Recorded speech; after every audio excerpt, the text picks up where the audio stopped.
All right, so let's dive in. 2 games tonight. Again, we're a futures pod, so we're not going to focus on the games this evening, but we want to go big picture. We want to talk about some of these from a future standpoint. You've got a bunch of win totals, so I kind of want to start at the top and work our way down.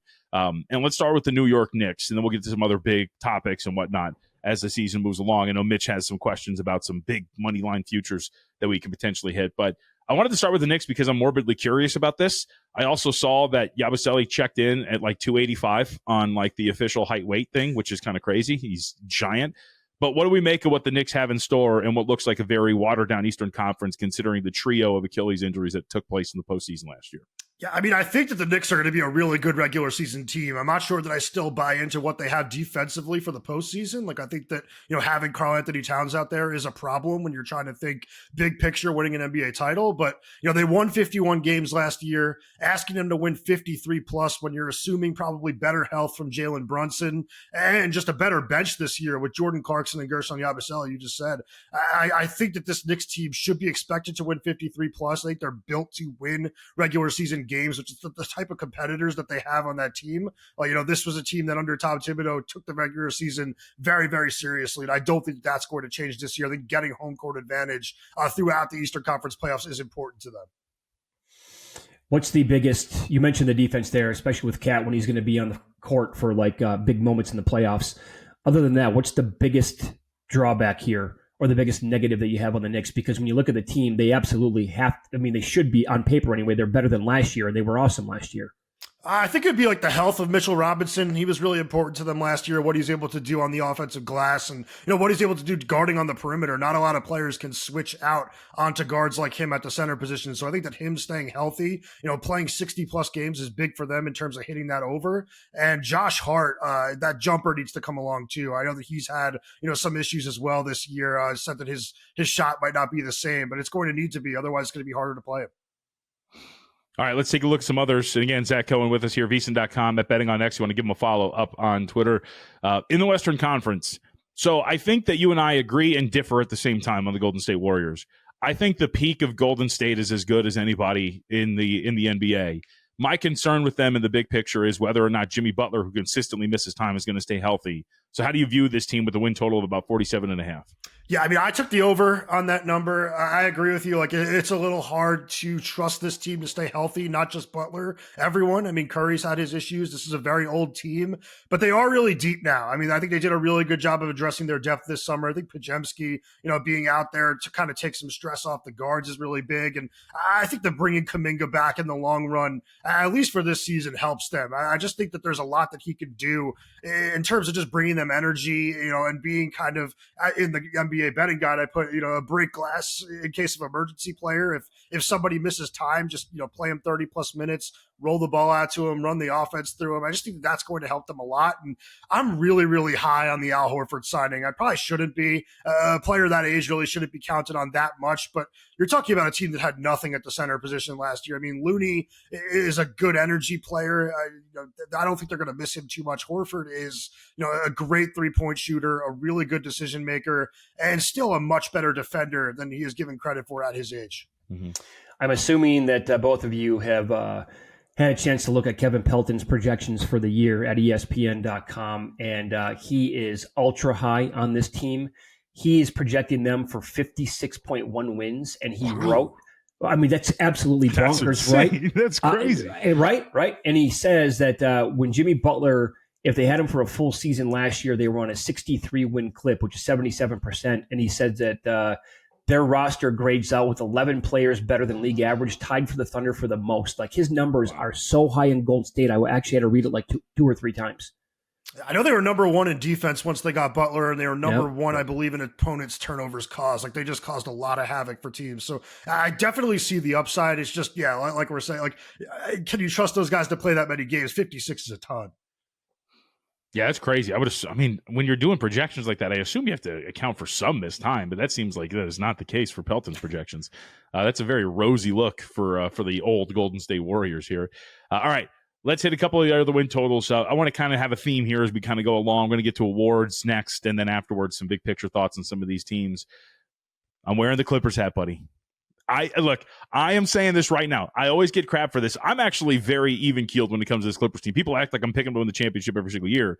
they're a good team. And from a win total standpoint, Zach, as you could probably speak to here, they've actually been one of the best win totals wagers you can make over the last 3 seasons. Yeah, I mean, it was available at 45.5 a few months ago, which was crazy, and I pounced on that. But now, 48.5, I still think seems very, very low. I mean, you're talking about a team with like world-class depth, like depth you almost can't even make up. It's, Chris Paul coming off the bench, giving them really, really good minutes. He has looked great in the preseason so far. Brook Lopez behind Ivica Zubac gives them, a very good defensive center on the floor at all times. And now, a floor spacing big. And I think that in the preseason, one of the things that I saw was that Paul, John Collins, and Brook Lopez together, that trio looked unstoppable because you had Lopez pulling, opposing bigs away from the basket, Collins, kind of working as a pick and roll finisher. And there was just so much space for them to operate with. And then you're talking about the offense, the starting lineup, which I haven't even mentioned yet, is unbelievable. I think that Bradley Beal is going to fit in really nicely. Harden is a really good regular season player still, even no matter what you want to say about him in the postseason. And Kawhi Leonard, knock on wood, is healthy at the moment. Mitch, I know you're going to go here, but I just want to say that backup unit is the one I am most excited for. Like John Collins as like the vertical lob threat next to the floor spacer with Lopez, and the way Chris Paul can use both of them against the other backup units. I just like that should be on paper. That should be such an advantage against a lot of opponents. Well, hold on though, because I have it in my brain, and I think he's a favorite JVT of ours, and I think a lot of the people on the network as well. Aren't they going to miss Norman Powell like quite a bit?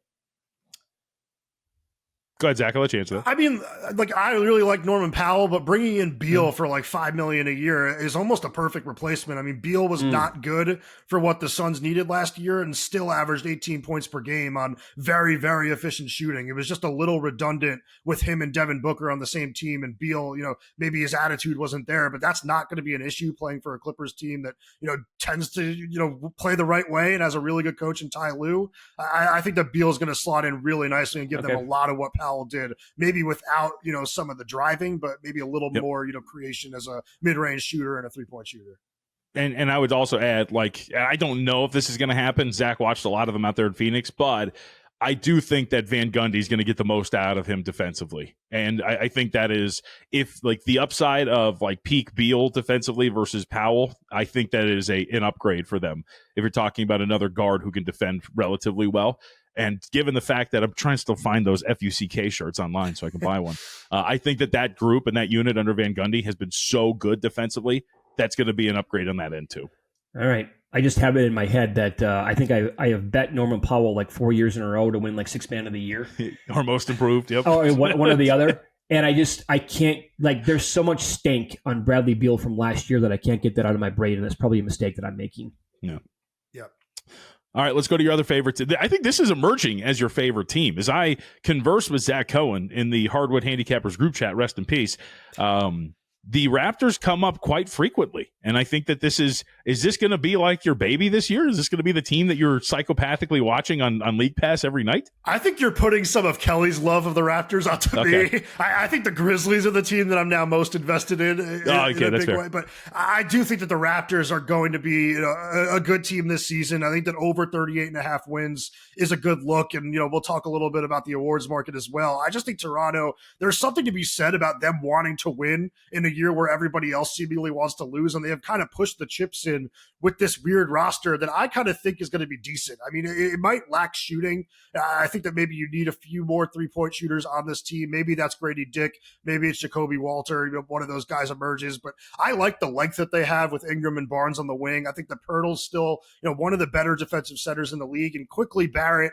is a solid backcourt. Maybe it's not great. Barrett has his deficiencies, but he can knock down quarter threes. He can score a little bit. And yeah, like I said, I just think that there's going to be a tenacity that this team plays with. Last year, they were one of the best defensive teams in the league after the All-Star break. And I do think that Rajakovic is going to have them playing some good defense again. And I like the bench that they have as well, because they have drafted sneaky well over the last couple of years.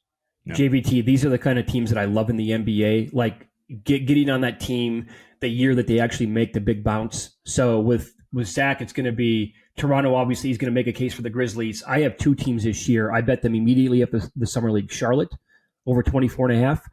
And the team that I cannot stop this year is Portland.